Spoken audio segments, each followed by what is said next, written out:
জীবনে যে কাজটা আমি কখনো করিনি, আজকে আমি সেই কাজটাই করতে চলেছি। সত্যি বলতে আসলে সারা বছরই আমরা এই জিনিসটা ঘরে নিয়ে আসি। অথচ কখনো এটা আমরা সংরক্ষণ করি না। কিন্তু আজকে মনে হচ্ছে যে সংরক্ষণ করা খুবই প্রয়োজন। কারণ আমি কাকুর ভিডিওতে দেখেছি যে লেবুর খোসা দিয়ে আচার তৈরি করছে। আচারটা খুবই লোভনীয় হয়েছে। তো ভাবলাম আমি কেন ফেলে দেব? আমিও আজকে আচার তৈরি করে নিই। আসসালামু আলাইকুম, কেমন আছেন সবাই? আশা করি ভালো আছেন। আলহামদুলিল্লাহ আমিও ভালো আছি। এখানে আমি অনেকগুলো লেবুর খোসা নিয়ে নিয়েছি। এখন হয়তো ভাবতে পারেন আপনি কি একটা, একটা করে জমিয়েছেন? না রে বোন, একটা, একটা করে জমাইনি। আসলে আমি লেবুর রস নিয়েছি, কারণ লেবুর রস পোইজিং করেছি। তো সেখান থেকে আমার এই লেবুর খোসাগুলো হয়েছে। তো সাথে আমি আবার একটা লেবুও দিয়ে দিলাম। আর এই লেবুটা রস সহই দিয়ে দিয়েছি। আর এখন আমি এখানে হলুদের গুঁড়ো আর লবণ দিয়ে ভালো করে মাখিয়ে নিচ্ছি। আর আপনারা সবাই জানেন যে যখনই আমরা লেবুর রস নিই, তখন খোসার মধ্যে অনেকটাই লেবুর রস থেকে যায়। তো যাই হোক, আজকে আমার এই ভিডিওটা কিন্তু খুবই গুরুত্বপূর্ণ। আপনারা সবাই মনোযোগ সহকারে দেখবেন। কারণ লাস্ট মুহূর্তে আমি এমন কিছু কথা বলবো যেগুলো শুনলে আপনারা অবাক হয়ে যাবেন। আর আপনারা এই লেবুর আচারটা বানাবেন কি বানাবেন না সেটা সিদ্ধান্তটা নিতে পারবেন।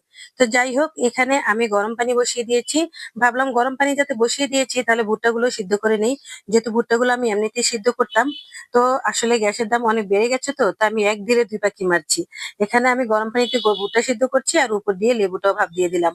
তো যাই হোক, এভাবে আসলে করতে হয়, কিছু করার নেই, এখন গ্যাসের দাম অনেক বেশি। তো এখন এই তো সিদ্ধ হয়ে গেছে, ভাপটাও হয়ে গেছে, সিদ্ধও হয়ে গেছে, দোনোটাই হয়ে গেছে। আর এখন তুলে নিচ্ছি। আসলে এই লেবুটার এত সুন্দর গ্রান যে আমার পুরো ঘর একদম গ্রান হয়ে গেছে। তো যাই হোক, এই তো আমার ভুট্টাটাও সিদ্ধ হয়ে গেছে আর এগুলো এখন তুলে নেব।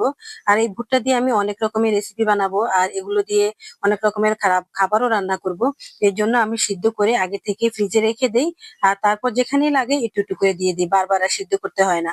তো যাই হোক, এটা একটা সুবিধা, এই সুবিধার জন্য আপনাদেরকে বলে দিলাম। আর এখন আমি এখানে আচারটা তৈরি করে নিচ্ছি। তার জন্য এখানে সরিষার তেল দিয়ে দিলাম। আর এই ঘরে আমার পুরনো আবার অনেক আচারের সরিষার তেল ছিল, ওগুলো দিয়ে দিয়েছি। আর সাথে দিয়ে দিয়েছি কিছুটা আজওয়াইন ১ চামচের মতো। তারপর দিয়ে দিলাম ২ চামচের মতো কালো জিরা। তারপর দিয়ে দিলাম ধনিয়া পাউডার আর পাঁচফোড়নের গুঁড়ো। আর সাথে দিয়ে দিলাম সামান্য করে একটু গরম মসলার গুঁড়ো। আর এখন দিয়ে দিচ্ছি হাতে চিড়ে কয়েকটা শুকনো মরিচ। আর এই শুকনো মরিচগুলো দিয়ে এখন ভালো করে নেড়ে চেড়ে তারপরে এখন লেবুগুলো দিয়ে দেবো। তারপরে চুলার আঁচটা একদমই ডিম করে দিতে হবে। আর এখন আস্তে আস্তে নেড়ে চেড়ে এগুলোকে মিশিয়ে দিতে হবে।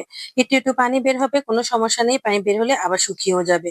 তো যাই হোক, লাটতে লাটতে যখন একদম মিশে গেছে, তখনই আমি দিয়ে দিয়েছি এখানে আবার কিছুটা চিনি। সত্যি বলতে চিনি না হলে তো চলবেই না, কারণ যেহেতু লেবু অনেক টক, এই টকের জন্য তো চিনি দিতেই হবে। তো বেশি করে চিনি দিয়ে দিয়েছি। আর আমি প্রথমে যে হলুদের সাথে লবণটা মিশিয়েছিলাম ভাপের আগে, তাই এখন আর কোনো লবণ দেওয়া লাগবে না। এখন চিনি থেকেও কিছুটা পানি বের হবে, তারপর আবার আস্তে আস্তে টেনে যাবে। আর কালারটাও সুন্দর হয়ে যাবে। সত্যি বলতে এই লেবুর আচারটা কিন্তু অসম্ভব মজা, অসম্ভব মজা হয়েছে খেতে। কিন্তু একটা সমস্যা আছে, সেটা এখনই আপনাদেরকে বলে দেব। সেটা হচ্ছে লেবুটা কিন্তু প্রচুর তিতা হয়।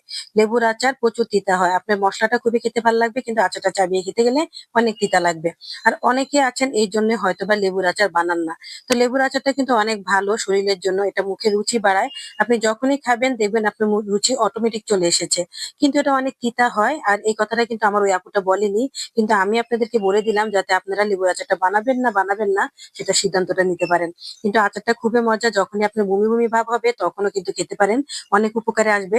বেশি করে খেতে হবে না, সামান্য একটু খেলেই কিন্তু আমার রুচির অনেকটা পরিবর্তন আসবে। ধরেন আমরা যখন করলা খাই তখন স্বাদ ঠিকঠাক চলে আসে আমাদের মুখে, ঠিক লেবুর আচারটাও তেমনই। তা আপনারা অবশ্যই বানিয়ে খাবেন, বানিয়ে খেলে অবশ্যই ভালো লাগবে। আর এটা দীর্ঘ সময় সংরক্ষণ করে রেখেও দিতে পারবেন। একটু সরিষার তেল উপরে ছিটিয়ে দিলে অনেক দিন থাকবে।